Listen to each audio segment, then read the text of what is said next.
নমস্কার, জবাব চাই বাংলার এই বিশেষ এপিসোডে আমি ময়ূক রঞ্জন ঘোষ।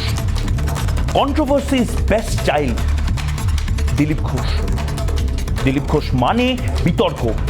সে বিতর্ক কখনো বিতর্কিত মন্তব্য হয়, সেই বিতর্কিত মন্তব্য কখনো মেরে দেওয়া কেটে দেওয়ার কথা বলে, আবার কখনো বলে গরুর দুধে সোনার কথা, কখনো বলে শিল্পীদেরকে রোগড়ে দেওয়ার কথা, কখনো বলে বুদ্ধিজীবীদেরকে ননসেন্স, কখনো বলে আমি যা বলেছি বেশ করেছি, থোড়াই কেয়ার করি। কিছুদিন আগে দিলীপ ঘোষ একের পর এক বক্তব্য রাখছিলেন এবং রিপাবলিক বাংলাকেও বহু কথা বলেছেন। সংবাদ মাধ্যমে প্রতিদিন সকালবেলা আমরা দেখেছি দিলীপ ঘোষ মর্নিং ওয়াকে গেছেন এবং সেখানে শুধু হাঁটা নয়, কথাও হয়েছে। সেই কথা গোটা বাংলার রাজনীতিকে কখনো নাড়িয়ে দিয়েছে, কখনো বিতর্ক সৃষ্টি হয়েছে, কিন্তু দিলীপ ঘোষ তাকে ইগনোর করা যায়নি। কারণ কি, দিলীপ ঘোষ বাইট দেওয়া প্রতিক্রিয়া দেওয়া থামাননি। দিলীপ ঘোষ বাইট দেওয়া প্রতিক্রিয়া দেওয়া থামাননি বলে হয়তো আমরা দেখেছি শীতলকুচির মতন ঘটনায় একের পর এক নেতারা দোষী সাব্যস্ত করেছেন সেই দিলীপ ঘোষকেই। আমরা দেখেছি যে বিধানসভা বা লোকসভা নির্বাচনের সময় একের পর এক নেতারা বলেছেন দিলীপ ঘোষরাই তো আসলে যারা ঘর ছাড়া তাদের জন্য দায়ী। আবার দিলীপ ঘোষই হয়তো একটা সময় আমরা দেখেছি গোটা বঙ্গ বিজেপির যে মনোবল, সেই মনোবলকে শূন্য থেকে এক ধাক্কায় 90-তে নিয়ে গেছেন দিলীপ ঘোষ। কিন্তু ধরুন এই দিলীপ ঘোষকে হঠাৎ করে মুখটা বন্ধ করিয়ে দেওয়া হলো, কিংবা দিলীপ ঘোষকে বলা হলো খুব ভালোভাবে যে আপনি আমাদের এত সফল একজন সভাপতি ছিলেন, আপনি বিধায়ক ছিলেন, আপনি সাংসদ, এখন আপনি এত বড় একটা দায়িত্ব পেয়েছেন, আপনি রাজ্য থেকে এবার কেন্দ্রীয় স্তরে লড়াইটা করছেন, আপনি প্লিজ রাজ্য নেতৃত্বকে নিয়ে কোনো কথা বলবেন না। প্রশ্নটা ঠিক এই জায়গাতেই, রাজ্য নেতৃত্ব নিয়ে কথা না বঙ্গ বিজেপিতে সেই পুরনো আদি বনাম নব্য বিজেপির দ্বন্দ্ব এবং সেই দ্বন্দ্বের বহু কোল্যাটারাল ড্যামেজ, বা আদি বনাম নব্য বিজেপির সবচেয়ে বড় উদাহরণ শহীদ হওয়ার দিলীপ ঘোষ। 2014 লোকসভা ভোটের দিকে তাকাই। 2014 লোকসভা ভোটে বাংলা থেকে সাকুল্যে দুজনকে দিল্লি পাঠাতে পেরেছিল বঙ্গ বিজেপি। 2016 বিধানসভা ভোটে 3 জন মাত্র বিধায়ক পেয়েছিল পদ্ম শিবির।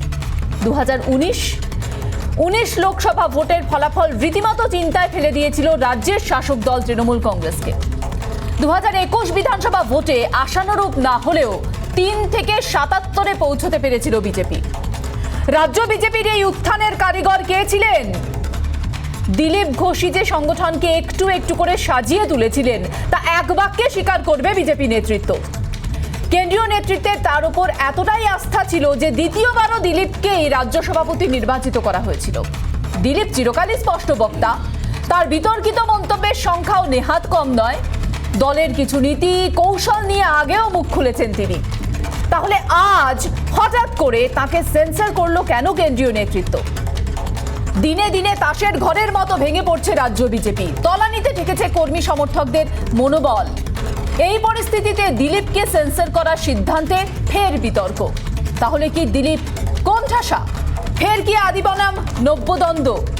দিলীপ ঘোষ কি ট্র্যাজিক হিরো হয়েই থেকে গেলেন? ট্র্যাজেডির নায়ক যাকে বলা হচ্ছে। আজ জবাব চাইছি বাংলা, শুরুতেই নজর রাখবো আজকের বিশেষ প্রতিবেদনে, তারপর আসছি ডিবেট। শাড়ি পরে আছেন, একটা পা ঢাকা একটা খোলা, এরকম শাড়ি পরতে দেখিনি।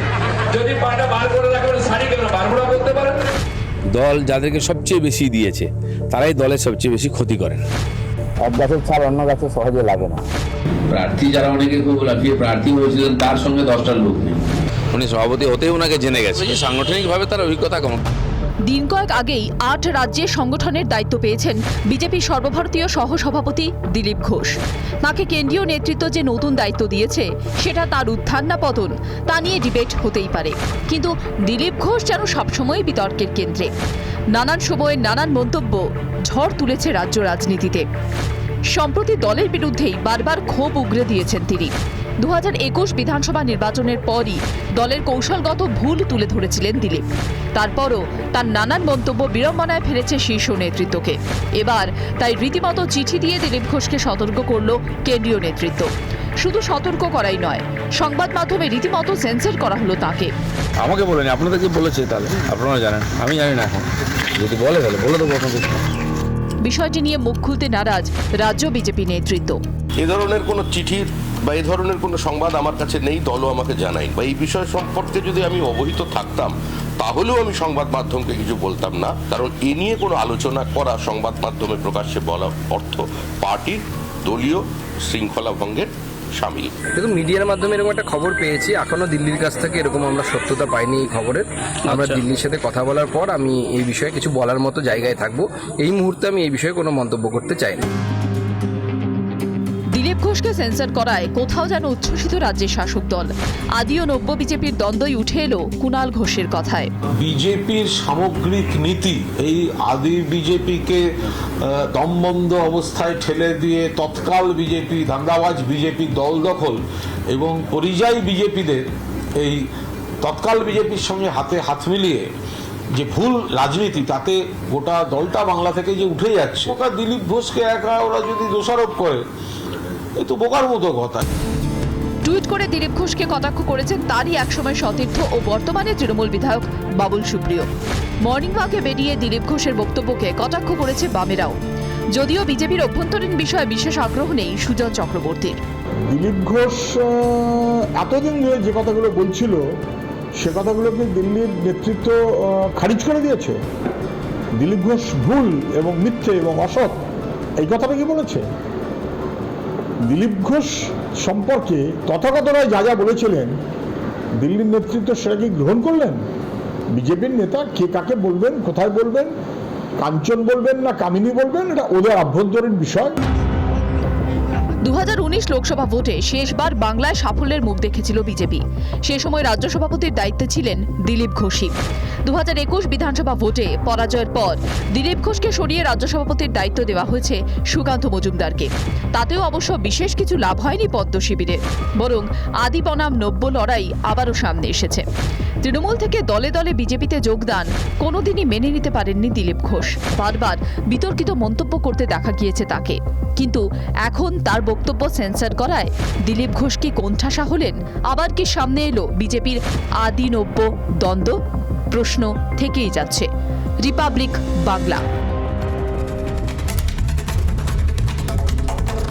দিলীপ ঘোষকে আপনি ঘৃণা করতে পারেন, দিলীপ ঘোষকে আপনি সমালোচনা করতে পারেন, দিলীপ ঘোষকে কার্যত আপনি বলতে পারেন যে এর জন্যই বিজেপির হয়তো নম্বর বাড়ছে বা নম্বর করছে, কিন্তু দিলীপ ঘোষকে ইগনোর করা যায় না। পশ্চিমবঙ্গের রাজনীতিতে অন্তত ইগনোর করা যাচ্ছে না এখন। এবং দিলীপ ঘোষকে এই একটা চিঠি, যে চিঠির জন্য গোটা এই বিতর্ক, গোটা এই দিনের কাভারেজ, সেই চিঠিটাও কিন্তু দিলীপ ঘোষকে চুপ করতে বলা নিয়ে, এই সমস্ত কিছু নিয়ে আজকের আলোচনা আমরা করব। যাদের সাথে এই মুহূর্তে বিতর্কে আমরা রয়েছি তাদের সাথে প্রথমেই আলাপ করিয়ে দিয়ে রয়েছেন দীপ্তিমান বসু, রাজনৈতিক বিশ্লেষক, রয়েছেন অপর রাজনৈতিক বিশ্লেষক নীলাদ্রি বন্দ্যোপাধ্যায়, রয়েছেন নির্মাল্য মুখার্জি বিশিষ্ট সাংবাদিক, রয়েছেন অশোক ভট্টাচার্য কংগ্রেস মুখপাত্র, রয়েছেন কোহিনুর মজুমদার তৃণমূল মুখপাত্র এবং অবশ্যই স্নেহাশিস চক্রবর্তী তৃণমূল বিধায়ক এবং মুখপাত্র রয়েছেন। আমি প্রথমেই স্নেহাশিস বাবুর কাছে যেতে চাই। স্নেহাশিস বাবু, দিলীপ ঘোষের দল তিনি মুখ বন্ধ করতে বলবেন, না হাঁটতে বলবেন, না অন্য রাজ্যে যেতে বলবেন, না এই রাজ্যে থাকতে বলবেন, গরুর দুধে সোনার কথা বলবেন,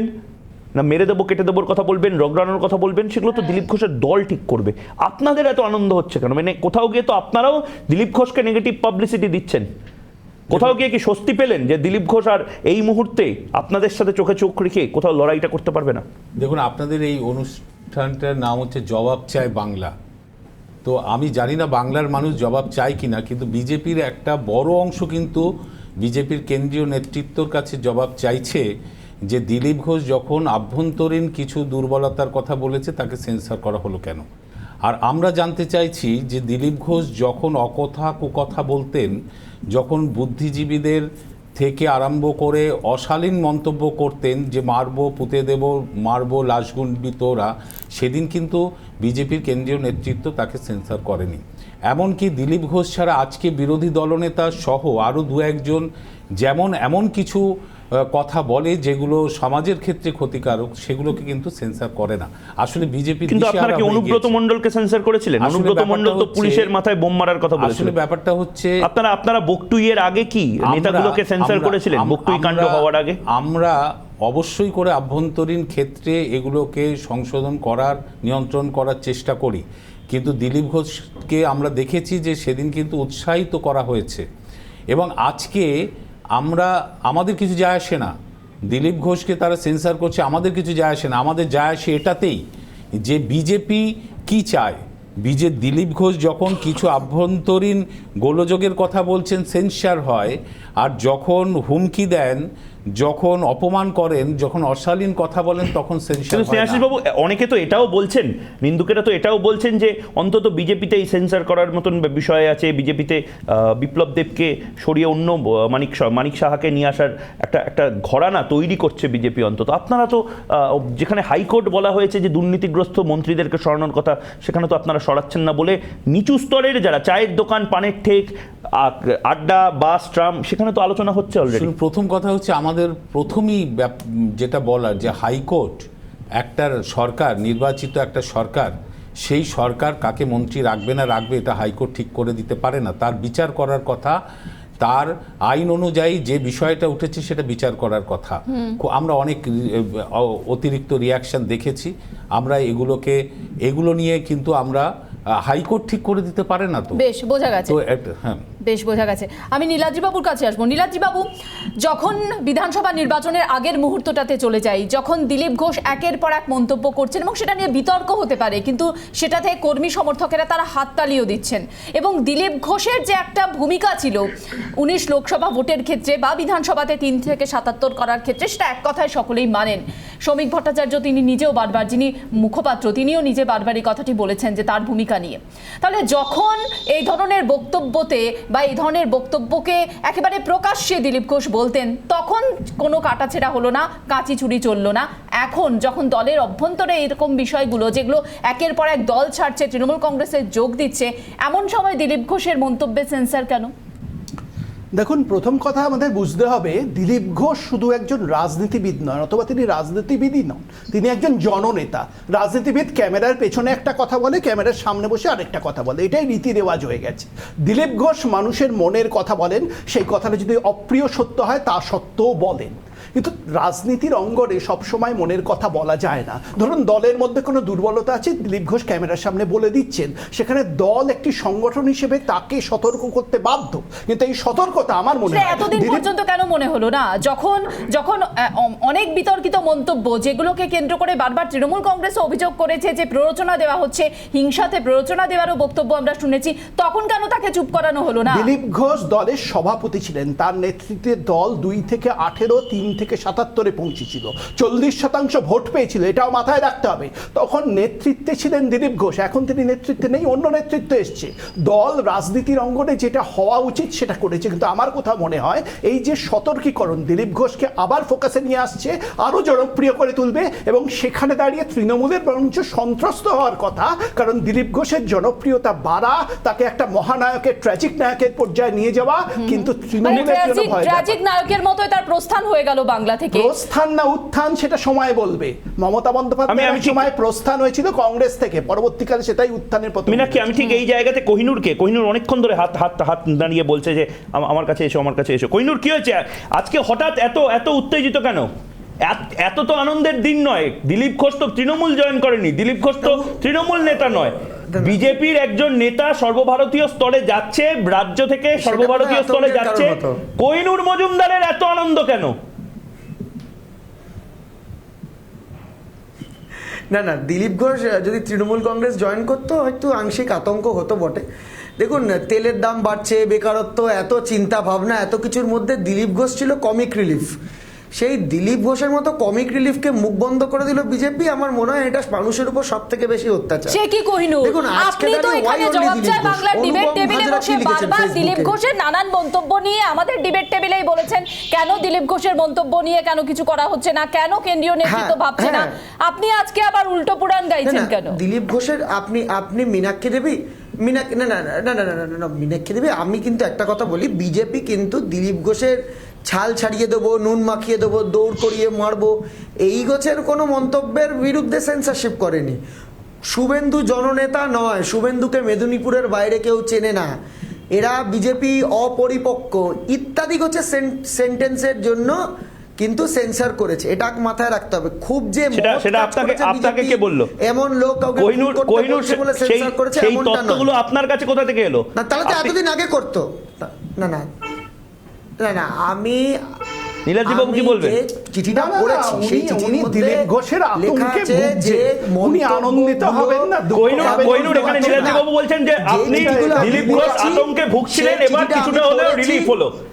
দুজন আসুন ডিবেটে, নীলাদ্রি এবং কোহিনূর এই মুহূর্তে আতঙ্কে ভুগছিলেন, কিছুটা হলে রিলিফ হলো। কথা হওয়ার কিছু নেই। দিলীপ ঘোষকে গব্বর সিং নাকি আতঙ্কে কেন ভুগবে? বন্দ্যোপাধ্যায়ের ছায়া কোথায় দিলীপ ঘোষের মধ্যে কোহিনূর দেখতে পাচ্ছে? মমতা বন্দ্যোপাধ্যায়ের সম্বন্ধে একসময় কমিক রিলিফ বলা হতো, সিপিএম বলতো, আজকে তার পরিণতি কি হয়েছে? দিলীপ ঘোষ সম্বন্ধে একই আঙুল তোলা হচ্ছে।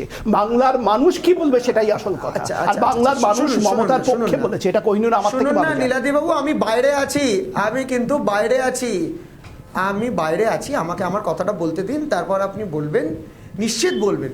দেখুন, দিলীপ ঘোষ বিজেপির কোন পদে গেল, কোথায় গেল, বেল পাকলে কাকের কি, কিন্তু এই যে কন্টিনিউয়াস বিজেপি তাসের ঘরের মতো ভাঙছে, শুধুমাত্র তো দিলীপ ঘোষ নয়, খগেন মুর্মুরও কিছু স্টেটমেন্ট আছে আমরা দেখেছি, আমাদের মুর্শিদাবাদের গৌরীবাবুরও কিছু স্টেটমেন্ট আছে। তাহলে আপনি দিলীপ ঘোষের এই সেন্সরশিপে তো আনন্দিত কেন? খগেন মুর্মুর সময় তো আপনার শোনা যায়নি কিছু। লাইন বিজেপি ভেঙে যাওয়ার লম্বা লাইন, হ্যাঁ, কিন্তু সেই লাইনটা তো তৃণমূলের দিকে যাচ্ছে, তাই না? এই লাইনটা তো তৃণমূলের দিকে যাচ্ছে, কিন্তু দিলীপ ঘোষ তো আর তৃণমূলে যাবেন না, সেই জন্যই আপনার আতঙ্ক কি? তৃণমূলে গেলে আতঙ্ক থাকতো না, সেটাই কি? না না, আপনি দেখুন, তৃণমূলের দিকে আমি তো আবার বলছি, কালকে দরজাটা খুলে দিলে বিজেপির পার্টি অফিসে সন্ধ্যেবেলা আলো জ্বালানোর লোক থাকবে না, না একজন থাকবে, সেই লোকটার নাম দিলীপ ঘোষ, এটা মনে রাখবেন। একজন থাকবে দিলীপ ঘোষ পার্টি অফিসে, উনি আদর্শের রাজনীতি করেন, নিয়ে গেছেন গেম খেলবেন না। কাল না না আমি না না ও বাবা, দিলীপ ঘোষ মিঠুন চক্রবর্তী ছেড়ে দিন না, দিলীপ ঘোষ মিঠুন চক্রবর্তী হতে পারে, রজনীকান্ত হতে পারে, কিন্তু এই দিলীপ ঘোষ আমাদের কাছে গরুর দুধের সোনা বার করে এনেছিল, যেটা পৃথিবীর কোনো নোবেল পুরস্কার আর যে গরু দুধ দেয় লাথি মারলো সহ্য করতে হয়, সেটাও তো একজন নেত্রী বলেছেন, বিজেপির চিঠিটাও তো বলেছেন, সেটা কমিক রিলিফ ছিল না। বিজেপির যে চিঠিটা আমি দেখতে পেয়েছি, অন্তত যেটা আমার কাছে এসছে, আমার কাছে ইনফ্যাক্ট আছে এবং যেটা ঘুরে বেড়াচ্ছে মিডিয়াতে, তাতে বলা হচ্ছে দিলীপ ঘোষের স্টেটমেন্টের জন্য দল এম্বারেসমেন্টে পড়ছে, একদম পরিষ্কার। তো আমি সেটাই ধরে নিচ্ছি যে স্টেটমেন্টগুলো মর্নিং ওয়াকে প্রতিদিন উনি এখন ইদানিংকালে দেওয়া শুরু করেছেন। এই চিঠিটা পড়েছেন কোহিনূর, কিন্তু এই ধরনের চিঠি তৃণমূল কংগ্রেসের পক্ষ থেকে কেন আসে না কোহিনূর? যখন একের পর এক মন্তব্য অনুব্রত মণ্ডল করেন, গৌতম দেব করেন একের পর এক মন্তব্য, তখন এই ধরনের কোনো চিঠি কেন আসে না? তৃণমূলকে কি তাহলে বিজেপির কাছ থেকে কিছু শিখতে হবে? ওই না না আমি বলি না না, এক হচ্ছে তৃণমূল কংগ্রেসের বিরুদ্ধে, তৃণমূল কংগ্রেসের ইন্টারনাল বিষয় যদি বাইরে কেউ বা তৃণমূল কংগ্রেসের দলে থেকে তৃণমূল কংগ্রেসের বিরুদ্ধে বলেছে, এরকম একাধিক লাইন দিয়ে আছে, যেখানে শৃঙ্খলা কমিটি দল থেকে তাড়িয়ে দিয়েছে।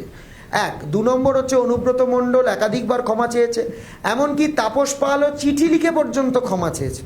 তো তৃণমূল কংগ্রেসে এগুলোকে টলারেট করা হয় না। একাধিক লোক তৃণমূল কংগ্রেসের ঝামেলা করে, যারা বদমাইশি করেছে, ধাক্কাধাক্কি করেছে, এমনকি আমার এক বড় চেয়ারম্যান এখনো পর্যন্ত জেলেই ভেতরে আছেন। অতএব সেটা নয়। আজকে যখন দিলীপ ঘোষকে নিয়ে আলোচনা হচ্ছে, আমি দিলীপ ঘোষই আলোচনা করে বলি যে এই যে কন্টিনিউয়াস দলের প্রতি এম্বারেসমেন্ট, আমার মনে হল যে একাধিক যারা লাইন দিয়ে আছে, অনুপম হাজরা হোক, সৌমিত্র হোক, শঙ্কর ঘোষ, কোহিনূর আমি তোমাকে, আমি জানি যে তুমি বাইরে আছো, পিটিয়ে বউকে টাইট দেওয়া, কিন্তু আমি তাও তোমাকে একটা প্রশ্ন করছি, দিলীপ ঘোষকে অন্য রাজ্যে পাঠালে ববি হাকিম বা কুণাল ঘোষের এত দুঃখ হয় কেন, বা সেই ধারা অনুসারে কোহিনূর মজুমদারদের আবার এত কেন দুঃখ হয়? দিলীপ ঘোষ থাকলে সমস্যাটা কি? দিলীপ ঘোষ তো প্রমোশন পাচ্ছে, উত্তোলন হচ্ছে। আমার এক্সপ্রেশন দেখলে না, আমি না দিলীপ ঘোষের বড় ফ্যান যে ওনার প্রমোশন হচ্ছে না ডিমোশন হচ্ছে, আমার নিয়ে কোনো ইন্টারেস্ট নেই। আমি যে পলিটিক্যাল সায়েন্সের ছাত্র, আমি সেখান থেকে বলছি প্রমোশন হচ্ছে না, আমি এখান থেকে বলছি যে আবার নীলাদ্রিবাবু মাঝখান থেকে কথা বলবেন না, আপনি চিন্তা করবেন না। আমি কিন্তু 365 দিনের মধ্যে একদিন স্টুডিওতে যাই না, বাকি 364 দিন স্টুডিওতে যাই। কোহিনূর 30 সেকেন্ড বলুন। আমি জাস্ট একটা কথা বলি। হ্যাঁ, ঘটনাটা হচ্ছে দিলীপ ঘোষ এই যে কন্টিনিউ কথাগুলো বলছেন রাজ্য কমিটির বিরুদ্ধে, অপরিপক্ক ইত্যাদি ইত্যাদি ইত্যাদি, সেটা পার্টি এম্বারেসমেন্ট, যেটা আমি অন্তত বিজেপির চিঠিতে দেখেছি, সেটা মিডিয়ার মাধ্যমেই আমি পেয়েছি। এবং একাধিক তো নয়, তো অনুপম হাজরা ফেসবুকে লিখছেন, শঙ্কর ঘোষ লিখছেন, খগেন মুর্মু বলছেন, একাধিক নেতা নেত্রী বলছেন। তো এই জায়গাটা আমার মনে হয়েছে একজন রাজনীতির ছাত্র হিসাবে যে দিলীপ ঘোষকে সেন্সর করা মানে ওই ঝিকে পিটিয়ে বউকে টাইট দেওয়া গোছার একটা চেষ্টা করেছে, কিন্তু বিজেপি তো আলটিমেটলি তাসের ঘরের মতো পড়ে যাচ্ছে, সপ্তাহান্তে উইকেন্ড একটা করে এমপি একটা করে এমএলএ কমে যাচ্ছে। সংগঠন কি দুর্বল হলো? দিলীপ ঘোষের উত্থান হলো না পতন হলো? নির্মাল্য বাবু আসুন ডিবেটে। দিলীপ ঘোষকে কেন আগে সেন্সর করা হয়নি, এখন কেন সেন্সর করা হয়েছে? তাতে তার উত্থান হলো না পতন হলো? তার থেকে বেশি গুরুত্বপূর্ণ নয় কি এই মুহূর্তে দাঁড়িয়ে যে বিজেপির আদি আর নব্য যে দ্বন্দ্ব, সেই দ্বন্দ্বটা কি আরো একবার সামনে এলো? আচ্ছা মীনাক্ষী, ময়ূক, আপনাদের প্রথমে একটা কথা বলি, একটা বোধহয় কোথাও মিসিং লিংক রয়েছে, সেটা হচ্ছে দিলীপ ঘোষকে যে শোকজ করা হয়েছে এটা একটা সাংগঠনিক বিষয়, এবং এইখানে আমরা কোথাও একটা ভুল করছি। উনি জননেতা কিংবা উনি তৃণমূলে যাবেন কিনা এগুলো পরে, সাংগঠনিক ভাবে আমি যতটুকু জানি একদম পরিষ্কার বিজেপির পার্টি কনস্টিটিউশনে যা বলা আছে, দিলীপ বাবু তার 3টে ডিসিপ্লিন সরাসরি ভায়োলেট করেছে, যার জন্য কোনো উপায় ছিল না পার্টিকে এরকম একটা চিঠি দিতে হয়েছে। তার মধ্যে একটা আছে প্রোপাগান্ডা, একটা আছে পার্টির প্রেস্টিজ লোয়ারিং করা, পরিষ্কার 25 নম্বর আর্টিকেলে বলে দেওয়া আছে। এগুলো ওরা বলেনি চিঠিতে, কিন্তু ওগুলোর ইন্ডিকেশন পরিষ্কারভাবে দিয়ে দিয়েছে। সুতরাং এটা একটা সাংগঠনিক বিষয়, প্রথম কথা। দ্বিতীয় কথা, আপনি তৃণমূলের কথা বলছেন, তৃণমূলটা তো একটা প্রাইভেট লিমিটেড কোম্পানি, যদিও তৃণমূল বলে যে বিজেপি হচ্ছে মোদি শাহর কোম্পানি, কিন্তু আমার কাছে 7 দিনের মধ্যে, আপনি আমাকে বলুন, ফেব্রুয়ারি মাসের 7 দিনের মধ্যে গোটা পার্টি কমিটিটাকেই বিলোপ করে দিয়েছিলেন মমতা বন্দ্যোপাধ্যায়। আবার 7 দিন বাদে অভিষেক বন্দ্যোপাধ্যায় সবাইকে পার্টিতে ফিরিয়ে নিয়ে এসছে। তা বিজেপিতে এটা সম্ভব নয়, কারণ বিজেপি একটা পাবলিক লিমিটেড কোম্পানি, তার একটা স্ট্রাকচার আছে, সেই মতো তাকে করতে হয়। এটা মানে দোকান চালানোর মতো করে চালাতে তারা যে বিষয়টা উত্থাপন করলেন যে যেটা বিজেপিতে হয় সেটা তৃণমূল কংগ্রেসে হয় না, Trinamool Congress private limited company যেটা বলা হয়। না, আপনি যেটা বললেন তৃণমূল কংগ্রেস, সময় বলুন, মমতা বন্দ্যোপাধ্যায় কি বিলোপ করেছে, কি ফিরিয়ে এনেছে, এসব বিষয় তো নয়। আমাদের যেরাম কমিটি তৈরি হয়েছে, কেন্দ্রীয় কমিটি তৈরি হয়েছে, যেরাম যার দায়িত্ব সেভাবে একই রকম ভাবে তৃণমূল কংগ্রেস আছে। ওটা বিষয় না, এটা আভ্যন্তরীণ বিষয়। আমি আভ্যন্তরীণ বিষয়। আমার কথাটা হচ্ছে যে একটা পার্টিতে তার আভ্যন্তরীণ ডিসিপ্লিন ভাঙলে সেই পার্টি কারো বিরুদ্ধে সেন্সর বা ব্যবস্থা নিতে পারে, সেটা নিয়ে কিন্তু সাধারণ মানুষের কিছু যায় আসে না।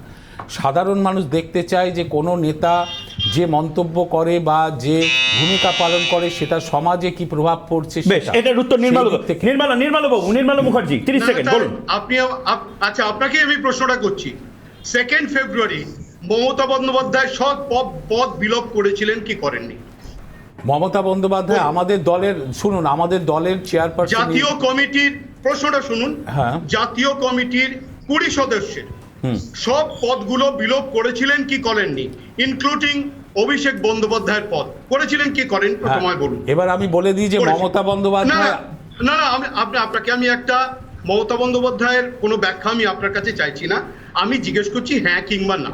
ময়ূক, আমি কি কিছু বলতে পারি? করেছিলেন কি বলতে হবে সেটা। আমি তো দল থেকে রিপ্রেজেন্ট করছি। মমতা বন্দ্যোপাধ্যায়কে আমরা সর্ববার শুনুন, আপনি আগে শুনে নিন, আপনার তো কিছু জানতে হবে। আপনি সাংবাদিক হয়ে আপনি তো বাইরে থেকে বলছেন। আচ্ছা বলুন।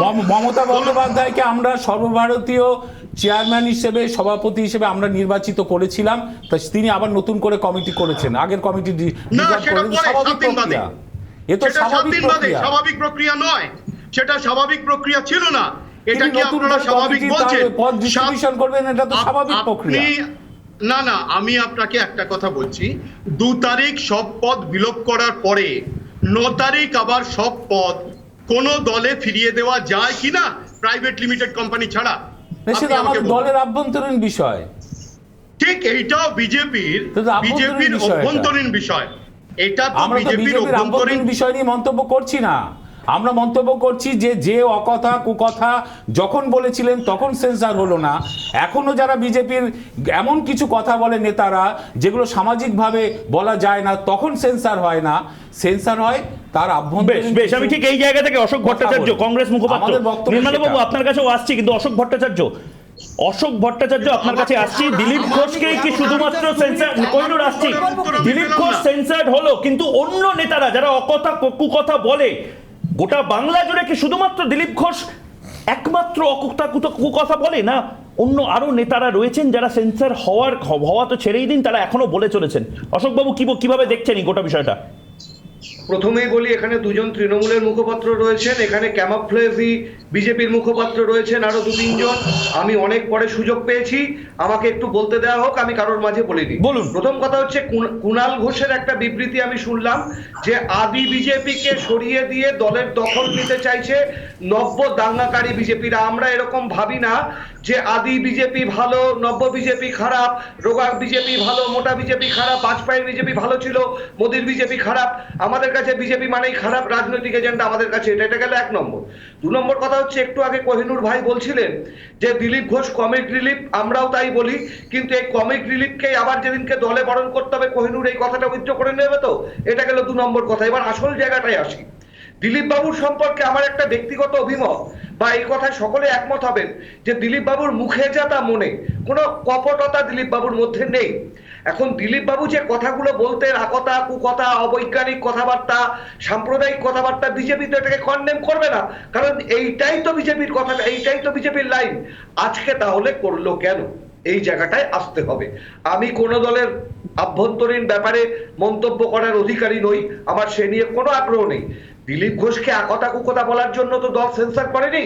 একটু আগে নির্মাল্যবাবু বলছিলেন পার্টির গঠনতন্ত্র অনুযায়ী তিনি পার্টি বিরোধী কাজ করেছেন। ময়ূক, আমি একটা খুব সৌভাগ্যবান মনে করি নিজেকে, মণিশঙ্কর আয়ার 2 বেলা উদার অর্থনীতির বিরুদ্ধে গাল পারতেন, জয়পাল রেড্ডি মারা গেছেন, 2 বেলা উদার অর্থনীতির বিরুদ্ধে গাল পারতেন, কোনোদিন দলটাকে সেন্সার করেনি। আমি এমন একটা দল করি যেখানে বই লেখার জন্য কাউকে দল থেকে চলে যেতে হয় না, দলত্যাগ করতে হয় না। রেজিমেন্টেড দলের এই মানে আপনি অশোকবাবু, আপনি দিলীপ বাবুকে কার্যত সমর্থন করছেন? দেখুন নীলাদ্রি বাবু কার্যত সমর্থন করছেন, আমি মানে সেন্সারের বিরুদ্ধে আপনি। যদিও কংগ্রেসের সবচেয়ে বড় সেন্সার আমরা দেখেছিলাম। ময়ূক, আমাকে বলতে দিন। বলুন, আপনি বলুন, আপনি পুরোটাই বলছেন। আমাকে বলুন, আপনি 30 সেকেন্ড নিন, আপনি টাইমার 30 সেকেন্ড নিন। আচ্ছা, আমি নিচ্ছি। আমার বক্তব্যটা হচ্ছে, ময়ূক, আপনারাই চ্যানেলে বলেছিলেন বিজেপি নাকি এমন একটা দল যেখানে রাজার পুত্রই রাজা হয় না, কোটাল পুত্রই রাজা হয়। আসলে ব্যাপারটা তো কোটাল রাজা মন্ত্রী শান্তির নয়।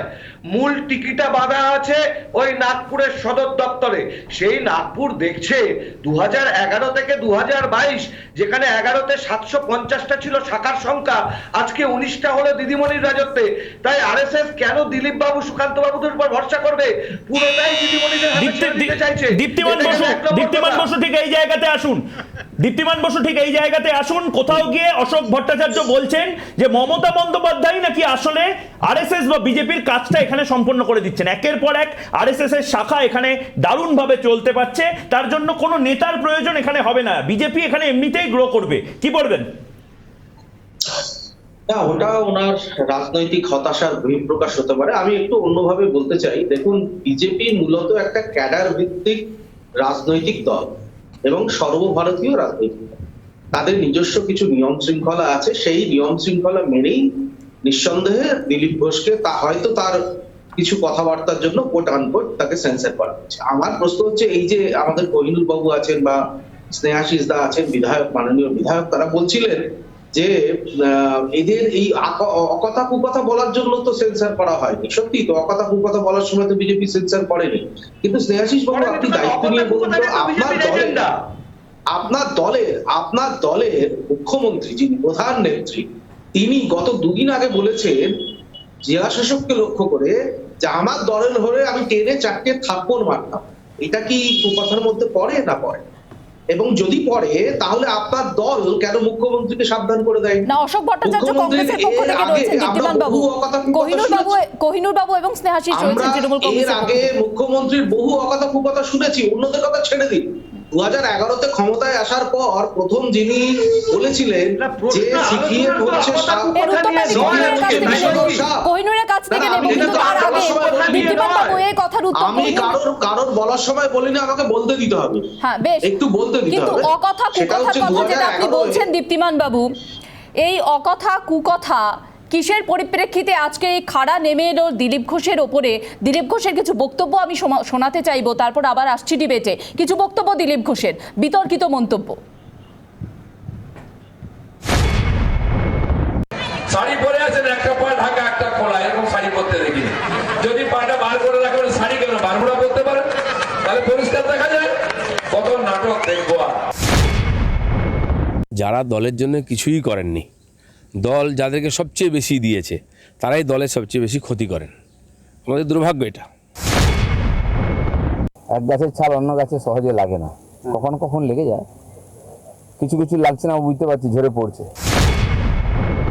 প্রার্থী যারা অনেকে খুব লাফিয়ে প্রার্থী হয়েছিলেন তার সঙ্গে 10টা লোক নেই, তো তিনি কাকে সাবোটাজ বলবেন?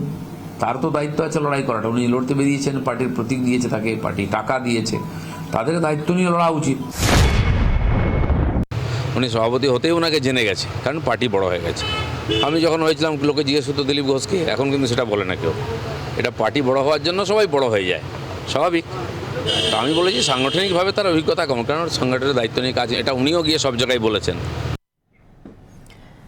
দিলীপ ঘোষের মন্তব্য মানে কোথাও না কোথাও একটা বিতর্ক থাকবে, এবং শেষ পর্যন্ত যে জবনিকা পতন হলো বলা যায়, যে খাড়া নেমে এলো, তার এই বক্তব্যগুলোর পরিপ্রেক্ষিতে সেই খাড়া কিন্তু নেমে এলো কোহিনূর। কিন্তু আপনাদের দলে সেই খাড়াটা কবে নেমে আসবে, এই প্রশ্ন কিন্তু থাকছে। না না, আমাদের দলে যখন তাপস পাল এরকম বলেছিলেন, দল তাকে সাসপেন্ড করেছিল এমন নয়, সঙ্গে সঙ্গে সাসপেন্ড করেছিলেন দল তাকে। তারপর তিনি অ্যাপোলজি চান এবং তারপর তিনি আর দলে ফেরা হয়নি, তিনি মারা যান। সেই জায়গাটায় দাঁড়িয়ে দিলীপ ঘোষ এরকম একাধিক মন্তব্য ছিল আপনারা, কিন্তু আমি বললে আমি শুনতে পাই না। কোহিনূর কি ব্যবস্থা নেওয়া হয়েছে জানতে চাইছেন নীলাদ্রি বাবু, দীপ্তিমান বাবু, এরা জানতে চাইছেন যে কি ব্যবস্থা নেওয়া হয়েছে যারা এরকম মন্তব্য করেছেন। কার বিরুদ্ধে? কার বিরুদ্ধে? ধরুন অনুব্রত, কার বিরুদ্ধে? উদাহরণ দিলাম, নীলাদ্রি বাবু, কোহিনূর, আসুন ডিবেটে। কোহিনূর, অনুব্রত বাবু তো অনেক এই ধরনের মন্তব্য করেছে। ওই পুলিশে বোম মারার কথা বলার পর একাধিকবার ক্ষমা চেয়েছে, কিন্তু দিলীপ ঘোষ কোনোদিন বলেনি, রাজু মুখার্জিও কোনোদিন বলেনি। আর একটা কথা জেনে নিন, না শুনুন, একটা কথা জেনে নিন, দিলীপ ঘোষকে এইসব মন্তব্য করার জন্য দল মুখ বন্ধ করেনি। এই যে বিজেপিকে টোটাল টপ টু বটম উলঙ্গ করে দিচ্ছে, সেটা আপনি জানেন কি করে? একটা করে বলছে, আপনি কি বিজেপির সাথে যুক্ত? শুভেন্দুকে কেউ চেনে না, কোহিনূর, আপনি কি বিজেপির সোর্সের সাথে যুক্ত? আপনি কি করে জানেন কেন বিজেপি এটা করেছে? চিঠিতে তো লিখেছে। কোথায়? আমি তো আপনি কি অন্য কোনো চিঠি পড়েছেন? আমরা যে চিঠি পড়েছি তাতে কোথাও তার মধ্যে লিখেছে, আপনার চিঠিটা একটু দেখান না। আচ্ছা কোহিনূর, নীলাদ্রি বাবু, আমি একবার কোহিনূরের সাথে, কোহিনূর একটা কথা আমাকে বলো। এক্ষুনি দেখাচ্ছি, এক্ষুনি। না দেখাও, তুমি যা দেখাও দেখিয়ে দেবে, পরে দেখিও। আগে তুমি বলো কোহিনূর, একটা প্রশ্ন। তুমি যে এই এতগুলো নাম বলছো, তাপস পাল ভদ্রলোক মারা গেছেন, অনেক দিন হয়েছে, এবং তার থেকেও বড় কথা হচ্ছে তাপস পাল যে কথা বলেছিলেন তার জন্য উনি প্রকাশ্যে কেন মিডিয়ার সামনে বারবার বলেছিলেন, ফিল্ম ফ্র্যাটার্নিটির লোককেও বলেছিলেন আমার ভুল হয়ে গেছে, কথাটা মুখ থেকে বলে ফেলেছিলাম, ভুল হয়ে গেছে, তাই নিয়ে সারা জীবন মৃত্যুশয্যা অবধি ওনাকে এই কথাটা শুনতে হচ্ছিল। কিন্তু অর্জুন সিং, রাজীব বন্দ্যোপাধ্যায়, এই মানুষগুলো যখন যেভাবে মমতা বন্দ্যোপাধ্যায় হোক, অভিষেক বন্দ্যোপাধ্যায়, তাদের নিয়ে যে কথাগুলো বলেছেন, কই এখন পার্টিতে থাকার পরে তো কোনো সেন্সার বা তাদেরকে বলা হয়নি যে যা যা কথা বলেছিলেন সেগুলো ভুল বলেছিলেন? এটা কি ধরনের? বাংলার মানুষ তো দেখছে, বাংলার মানুষ দেখছে যে যারা কালকে অবধি আমি নীলাদ্রিদাকে বা কোহিনূরকে কালকে অবধি গালাগালি করছি, পরের দিন গলায় গলায় আমি কোহিনূর এবং নীলাদ্রিদার সাথে ঘুরে বেড়াচ্ছি। শুভেন্দু কি বিজেপিকে 2021-এর আগে শুভেন্দু কি বিজেপিকে পঞ্চ প্রদীপে ধূপে আরতি করতো ভাই? মানে নীলাদ্রি বাবু, এইটাই আমাদের ললাটের লিখন হয়ে থাকবে। ঠিক বলেছে কোহিনূর, অর্থাৎ এইটাই আমাদের ললাটের লিখন হয়ে থাকবে, যেখানে নীলাদ্রি বাবু আপনি বলুন 30 সেকেন্ড বলুন, কোহিনূরের কাছে যাবো তারপরে, যে সত্যি তো ঠিক বলেছে কোহিনূর। মানে কালকে অবধি বাংলার মানুষ দেখছে, কালকে অবধি যে ভালো ছিল আজকে সে খারাপ হয়ে যায়, কালকে অবধি যে নেতা ছিল আজকে সে শত্রু হয়ে যায়। নীলাদ্রি বাবু, এইটা বাংলার মানুষ তার পছন্দ করছে না। এটা আমরা কি দেখছি? একজন এক নেতা, তারা তৃণমূল থেকে বিজেপিতে আসছেন, তারপর ঘর বাপাসি হচ্ছে। যখন বিজেপিতে আসছেন তখন তারা হচ্ছে সন্ত্রাসবাদী, তখন তারা হচ্ছে ক্রিমিনাল, যখন তৃণমূলে ফিরে জেনে যাচ্ছেন, তারা জননেতা হয়ে যাচ্ছেন। দিলীপ ঘোষ কিন্তু কোনো দিন তৃণমূল কংগ্রেসে যাবেন না, আজকে আমি লিখে দিয়ে যাচ্ছি, কারণ তিনি আদর্শের ভিত্তিতে রাজনীতি করেন, কিছু পাওয়ার জন্য রাজনীতি করেন না। তৃণমূল ক্ষমতায় ফিরছে বলে কিছু নেতা ফিরে যাচ্ছে। তৃণমূল কংগ্রেস নেবে কি নেবে না, 30 সেকেন্ড আপনি আমার সামনে 2021 এর আগে লিখে দিয়েছিলেন বিজেপি 200 সিট পাবে। না নীলাদ্রি বাবু এসব লিখলে না বড় সমস্যা হয়। শুনুন নীলাদ্রি বাবু এসব লিখলে বড় সমস্যা হয়, বড় বুক কাঁপে। উনি আজকে লিখছেন দিলীপ ঘোষ তৃণমূলে আসবে না। উনি 2021 এর আগে লিখেছিলেন বিজেপি 200 সিট পাবে, ডায়েরিতে এত বড় করে ডায়েরিতে লিখে আসছেন কোন কোন সিট বিজেপি পাবে। তারপর কি হয়েছিল? এখন উনি বলছেন তৃণমূলে দিলীপ ঘোষ আসবে না। আমি আতঙ্কিত হচ্ছি ভাই, রাতে ঘুমাবে না আমার। না কোহিনূর ঠিক সেই জায়গাতেই তোমাকে আবারও প্রশ্নটা করছি।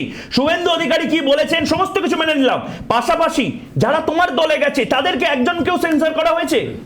শ্রেয়াশিস বাবু বলুন, করা হয়েছে কি হয়নি? 30 সেকেন্ড বলুন। আমি এক্ষুনি বলছি যে এই অর্জুন সিংকে সেন্সর করা হয়েছে।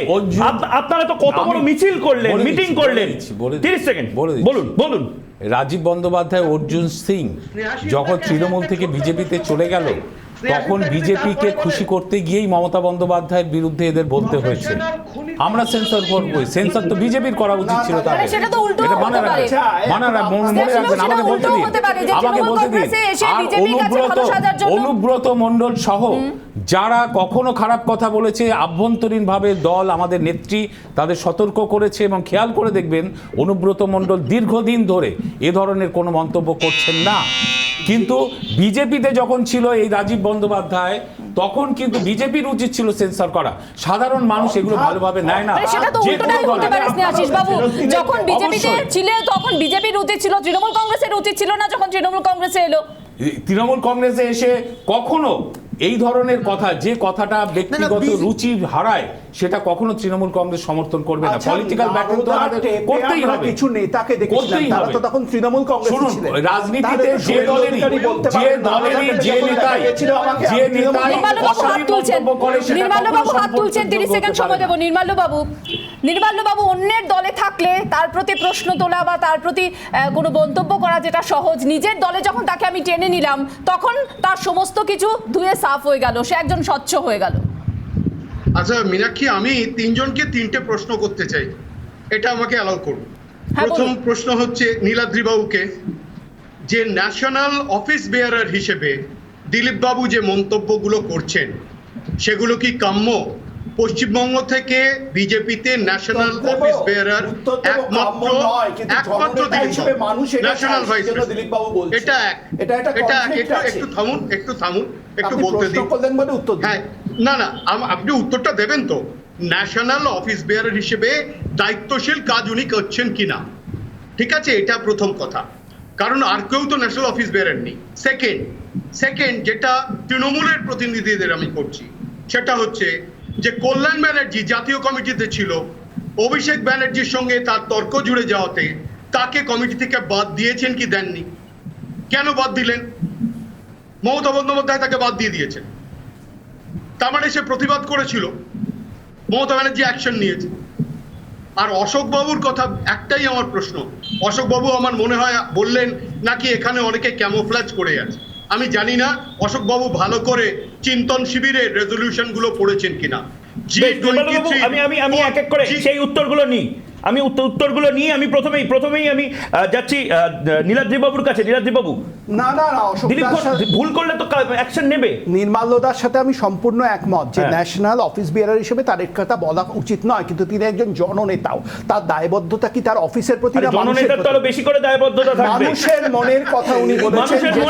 তৃণমূল কংগ্রেস বারবার নির্মাল্যবাবু একদম নীলাদ্রি বাবু মেরে দেবো, কেটে দেবো, দেখে নেবো, চোখ উপড়ে দেবো, সরকারে আসার পরে এই করবো ওই করবো, তাতে তো কোহিনূররা তো বলছে যে এ কারণেই আরো বেশি করে ঘর ছাড়া হয়েছে। যখন আক্রান্ত হচ্ছে, যখন প্রশাসন নীরব দর্শকের ভূমিকা পালন করছে, তখন মানুষ কি গান্ধীবাদী বুঝিয়ে ওঠাবে? বড় বিষয়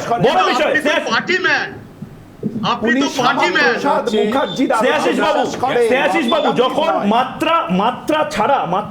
মাত্রাহীন সন্ত্রাস হচ্ছে, যখন মার খাচ্ছে, মাথা ফেটে যাচ্ছে বিজেপি সমর্থকদের, ঠিকই কথা তো নীলাদ্রি বাবু বলছেন, তখন কি গান্ধীবাদী হবে? না, তখন দিলীপ ঘোষ হতে হবে। আসলে তখন দিলীপ ঘোষের মতন বলতে হবে যে চোখে চোখ রেখে আমি দেখে নেবো, চোখ উপড়ে দেবো। তার মানে আমরা তো দেখতে পাচ্ছি এখানে নীলাদ্রি বাবু আছেন, আবার বিজেপির সমর্থকও অনেকে আছেন, একবারে টোটালি বিজেপি দ্বিধা এবং ত্রিধা বিভক্ত হয়ে গেছে। না, কিন্তু এই বিষয়ে কিন্তু একজোট হচ্ছে। কল্যাণ বন্দ্যোপাধ্যায়ের বিষয়ে স্নেহাশিস বাবু, নির্মল বাবু কিন্তু কল্যাণ বন্দ্যোপাধ্যায়ের বিষয়ে বললেন। কল্যাণ বন্দ্যোপাধ্যায়, আমি তার হ্যাঁ 30 সেকেন্ড নিন, কিন্তু কল্যাণ বন্দ্যোপাধ্যায়ের উত্তরও কিন্তু দিতে হবে। কল্যাণ বন্দ্যোপাধ্যায়কে কিন্তু কোনো চিঠি এরকম ভাবে আসেনি, আমার পার্টি অফিস থেকে পার্থ চট্টোপাধ্যায়ের থেকে কোনো চিঠি কিন্তু আসেনি। না, এবার চিঠি দেয়া হোক আর মুখে দেয়া হোক সেটা তো সম্পূর্ণ নিজস্ব ব্যাপার। কিন্তু তৃণমূল কংগ্রেস সব সময় আমাদের নেত্রী মমতা বন্দ্যোপাধ্যায় কোনো কথা যেগুলো মানুষকে এফেক্ট করে, মানুষ সমাজের ক্ষতি করে, সেটা করলে তিনি সব সময় পার্টি মিটিং এ তাকে সতর্ক করে দেন। কিন্তু আভ্যন্তরীণ বিষয় কে কোন দল কার বিরুদ্ধে কি ব্যবস্থা নেবে সেটা তার নিজস্ব বিষয়, আমি সেটাই যেতেই চাই না। কিন্তু কোনো পার্টিরই কোনো নেতা এমন কোনো মন্তব্য করতে পারেন না যেটা সমাজের ক্ষতি হতে পারে, মানুষের মধ্যে বিরূপ প্রতিক্রিয়া ফেলতে পারে। এটা সব দলেরই এটা নিয়ন্ত্রণ করা উচিত, আমাদের দল সেটা করে না। পার্টি মিটিং এ বলার পর কি আর একই ধরনের ঘটনার পুনরাবৃত্তি হয় না স্নেহাশিস বাবু? পার্টি মিটিং এ বলার পরেও নিয়ন্ত্রণ হতে থাকে, করে বন্ধও হয় না কেন? আমরা কি করে নিয়ন্ত্রণ করছি? কোথায় আপনি বলুন, কি বন্ধ হয়েছে? পার্থ চট্টোপাধ্যায়কে তো সতর্ক করা হয়েছে, পার্থ চট্টোপাধ্যায়কে তো বারণ করা হয়েছে। আপনি বলুন, আপনি অস্বীকার করতে পারবেন? কি বারণের কথা বলছেন আপনি? এখানে আসছে কে কি কথা বলে তার জন্য পার্থ চট্টোপাধ্যায় কোথায় বলছে? অকথার কথা প্রশ্ন নয়, সেটা নিয়ে তো বিতর্ক হচ্ছে। সাংগঠনিকভাবে আপনার দল কল্যাণ ব্যানার্জিকে বাদ দিয়েছে, তার কারণ সে অভিষেক ব্যানার্জির বিরুদ্ধে বিষোদ্গার করেছিল। আপনি তো কারণটা আপনি বলছেন। এবার আমাদের দলের সাংগঠনিক কাঠামো কেমন হবে সে তো আমাদের নেত্রী ঠিক করবে, আমাদের দল ঠিক করবে। আরে সেটাই তো আমি প্রশ্ন করছি। এবং কল্যাণ বন্দ্যোপাধ্যায়কে আবারও কোথায় দায়িত্ব দেবে এটা নেত্রী ঠিক করবেন। সবকিছু যদি নেত্রীর উপর ছেড়ে দেন তাহলে কি করে হবে? এটা তো আমাদের দল, একমাত্র দল ভারতবর্ষে সংগঠিত যে একটা বুথ স্তরের কর্মী থেকে একেবারে রাজ্য স্তরে সবাই দিদির কথা শোনে, এরকম একটা সংগঠিত দল আপনি দেখান তো। উত্তরটা দিন।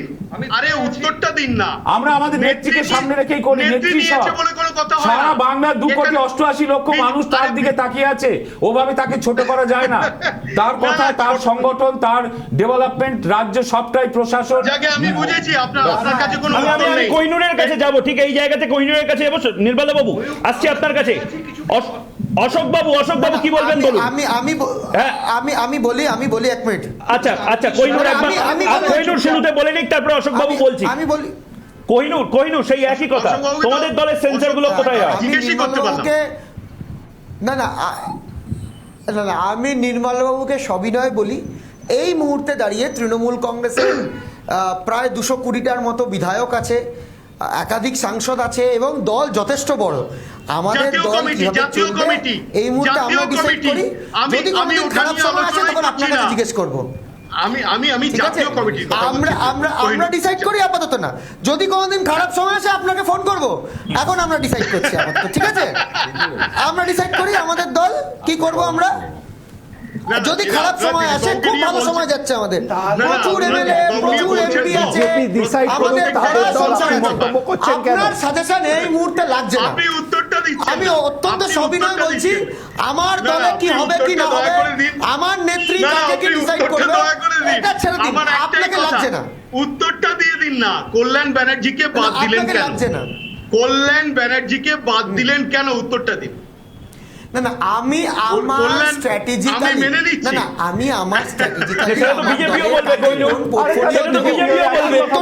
মিডিয়াতে আপনাকে দেওয়া বোধহয় প্রয়োজন নয়, শুধু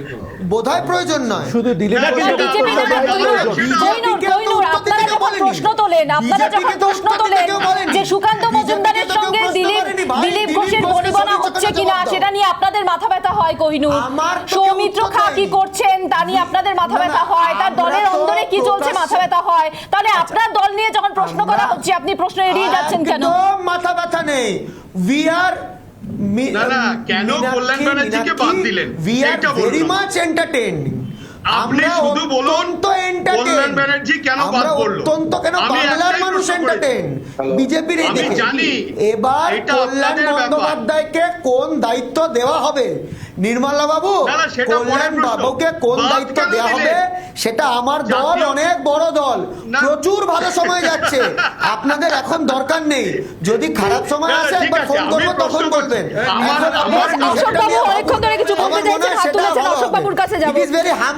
অশোক ভট্টাচার্য আসুন ডিবেটে। তৃণমূলের মতো যুক্তি সাজাচ্ছে বিজেপির মতো যুক্তি সাজাচ্ছে, কিন্তু এই সময়টাকে নির্বাচন করা, যখন দিলীপ ঘোষকে সেন্সর করা হলো, যদিও সাংগঠনিক বিষয়, তবুও এই সময়টাকে নির্বাচন করা কোথাও না কোথাও অন্য কোনো ইঙ্গিত দিচ্ছে না তো? দেখুন, আমি আবার বলছি, বিজেপি তার দলের কাকে কোথায় সেন্সর করবে তা নিয়ে আমার কোনো আগ্রহ নেই, আমার দলের আগ্রহ নেই, কিন্তু আপনারা এই আলোচনাটাকে যেভাবে আকতা কুকতায় ঘুরিয়ে দিচ্ছেন, নির্মাল্য বাবুর কাছে আমি প্রশ্ন করতে চাই, বিজেপির আবার সংবিধান হিংচে শাকের আবার ক্যাশ মেমো, সেই সংবিধানের পেরেম বেলে তো লেখা রয়েছে বিজেপি একটা ধর্মনিরপেক্ষ দল। আদৌ কি বিজেপি ধর্মনিরপেক্ষতাকে এক নম্বর আপনার মাঝে বলিনি, আপনার মাঝে বলিনি। 2 নম্বর কথা, এরা দিলীপ ঘোষকে আকতা কুকতার জন্য সেন্সর করবে কেন? আপনি বলুন যে গলি মারো শালকও বলে সেই অনুরাগ বাবু আর ওই দিনে দুপুরে প্রভোকেটিং মন্তব্য করে সাধ্বী প্রজ্ঞা, এরা নরেন্দ্র মোদীর পারিষদকে আলো করে রেখে দিয়েছে আলোকীয় বৃত্তের মতন।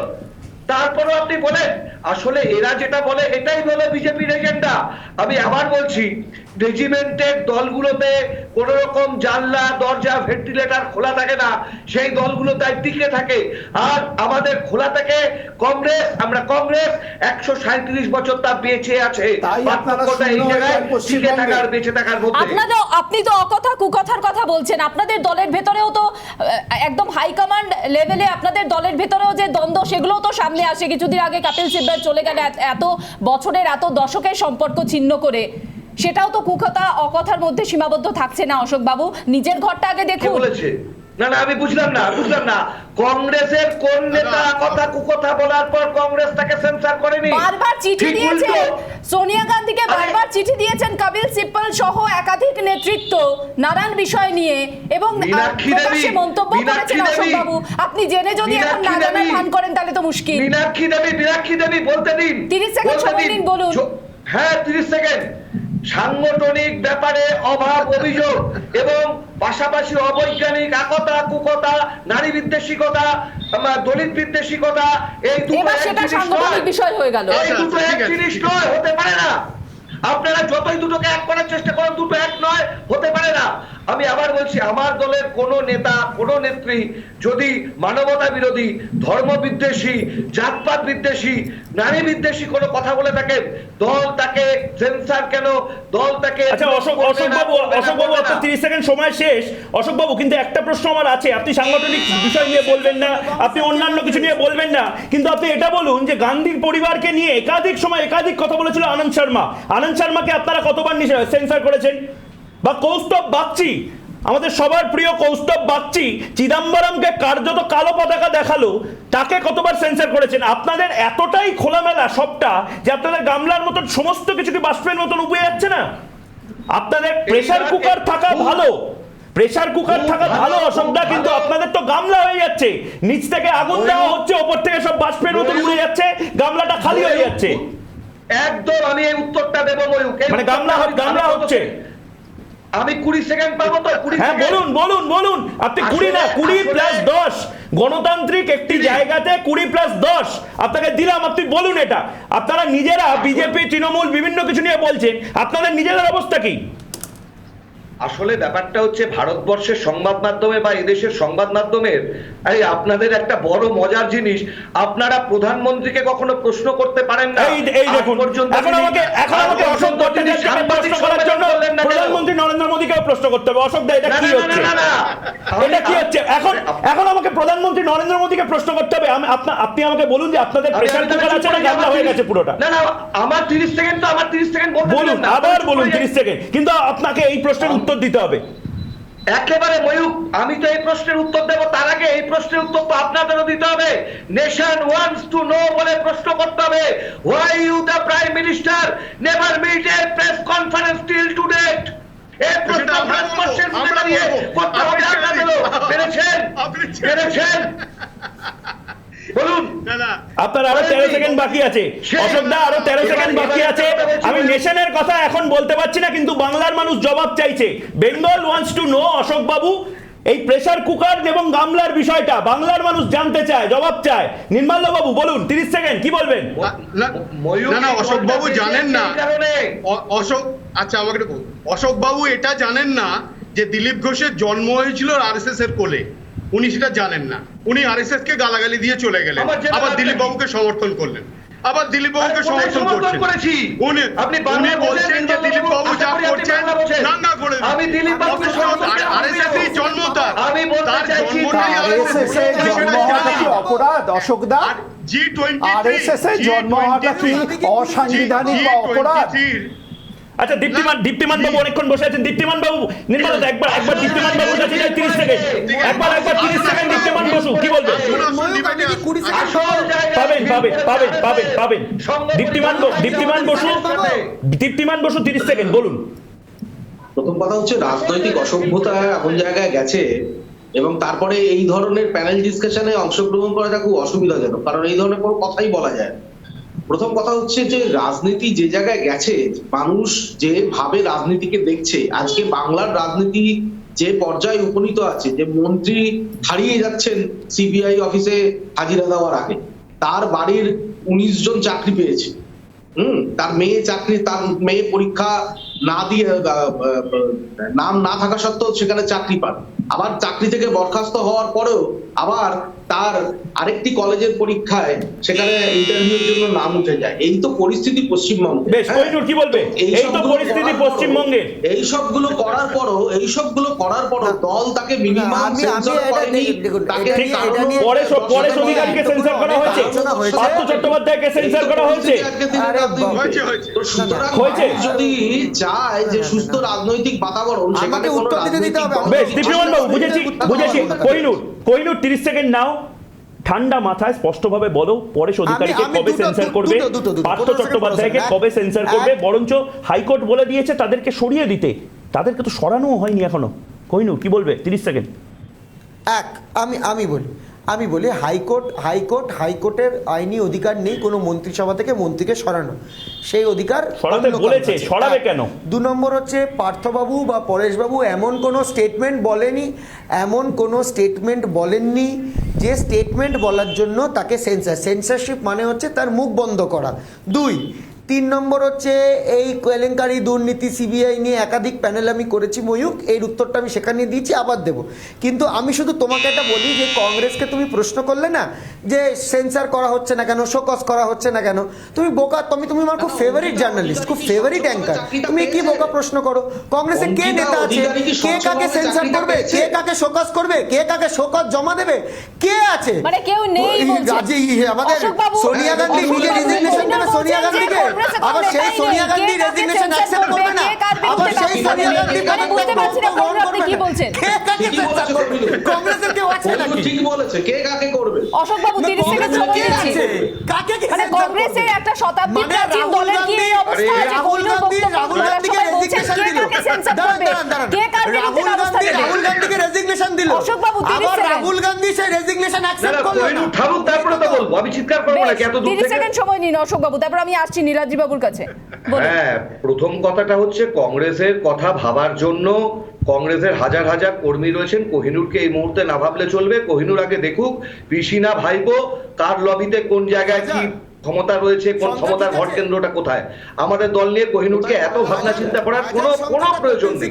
এটা গেল 1 নম্বর কথা। 2 নম্বর কথা হচ্ছে যে দলে একটাই পোস্ট, বাদ বাকি ল্যাম্প পোস্ট আমরা বলি না, কোহিনূররাই টিভির পর্দায় দাঁড়িয়ে বলে তাদের মুখে দলের আভ্যন্তরীণ গণতন্ত্রের কথা। একদম অল্প সময় রয়েছে, 10 সেকেন্ড সময় দিন নীলাদ্রি বাবু। যে সুস্থ রাজনীতির জন্য যে প্রশ্নটা এই মুহূর্তে করতেই হচ্ছে, বাংলার রাজনীতিতে প্রচুর ডিবেট করতে হয়েছে, যেখানে অকথা কুকথার রাজনীতি, কেন সৌজন্য হারাচ্ছে রাজনীতি থেকে অনেক উদাহরণ আমাদের টেনে তুলতে হয়েছে। সেখানে সিদ্ধার্থ শঙ্কর রায় থেকে জ্যোতি বসু থেকে শুরু করে সবার বক্তব্য দেখাতে হয়েছে। সেখানকে দাঁড়িয়ে আজকে সুস্থ রাজনীতির ক্ষেত্রে এই যে সেন্সারটা সেটা কতটা জরুরি? 10 সেকেন্ড সময়। দিলীপ ঘোষ বিজেপির ইতিহাসের রেকর্ড বলছে সবচেয়ে সফল সভাপতি এবং সবচেয়ে জনপ্রিয় নেতা। তা সত্ত্বেও দল যে সাহস দেখাচ্ছে তাকে সতর্ক করার, যে সাহস দেখাচ্ছে বিপ্লব দেবকে সরিয়ে দেওয়া, তার বিরুদ্ধেও কিন্তু অকথা বলার একটা অভিযোগ ছিল। সেটা কিন্তু একটা সুস্থ রাজনীতির দিশা দেখায়। বেশ, অসংখ্য ধন্যবাদ সকলকে ডিবেটে যোগ দেওয়ার জন্য। একটা ছোট বিরতি নেব আমরা, যারা অনলাইন ছিলেন এবং স্টুডিওতে ছিলেন। একটা ছোট বিরতি নেব, বিরতির পর আবারও ফিরছি আমি আর ময়ূক, সঙ্গে থাকুন।